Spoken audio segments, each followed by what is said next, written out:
Dito, primal cuts and deboning tayo. Ibang technique. Gamitan natin to ng meat cleaver. Tapos ang gamit kong knife dito, 10 inches. Order na kayo kay Sir Popsy Rich, guys. Hindi siya branded pero napakatalim. At magagamit nyo talaga kapag ganyan, di ba? 1, 2, 3, 4. Para mabilis.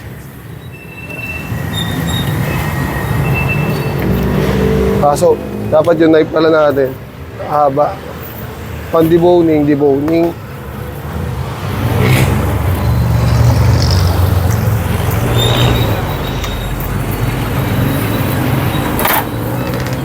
Grabe umagod yung knife ni Sir Popsy Rich. Parang ito na lang yung gusto kong gamitin pandibon. Oh? Pinanis pa yung mga boning knife eh. Pero pag boning knife kasi guys, mas masarap ipasungkit ng mga buto yan.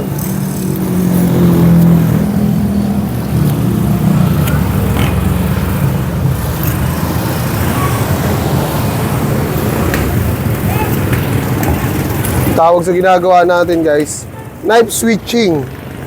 Diba?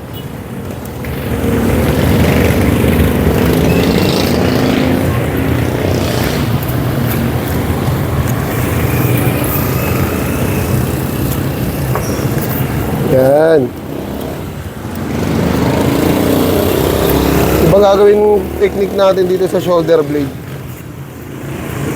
para makita rin ng iba yung ibang technique. Baka kasi nahihirapan sila rin sa ginagawa nating diskarte.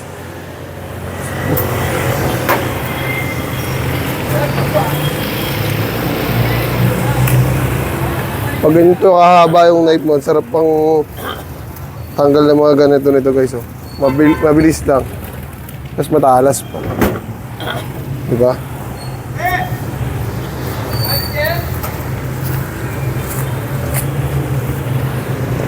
Hindi ano talaga, hindi basihan ng kung branded o hindi. Ang importante,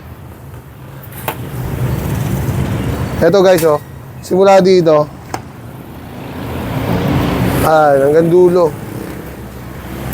Tapos angat lang nyo lang yung soft tissue.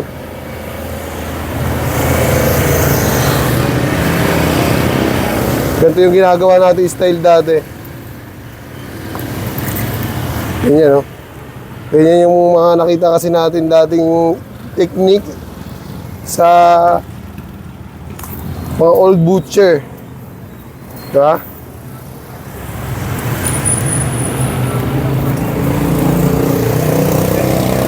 Dahil may buntot, nasa kanan yung litig niya, ha?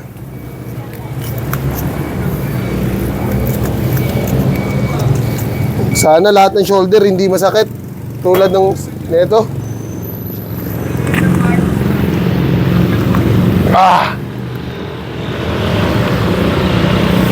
Ang tigas. Hindi kinaya.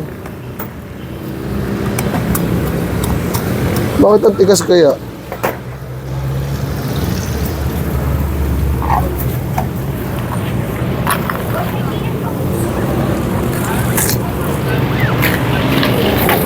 Ang tigas pero kinaya naman.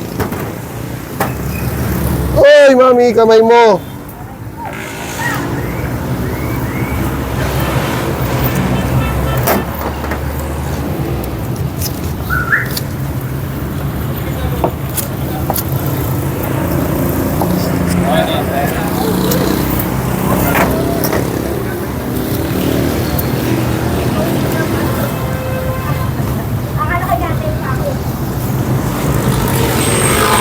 Tingnan nyo yung knife, oh.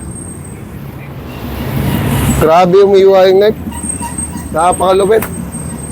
Sa mga wala pang knife dyan, guys, game nyo na si Sir Popsy Rich. And peace out.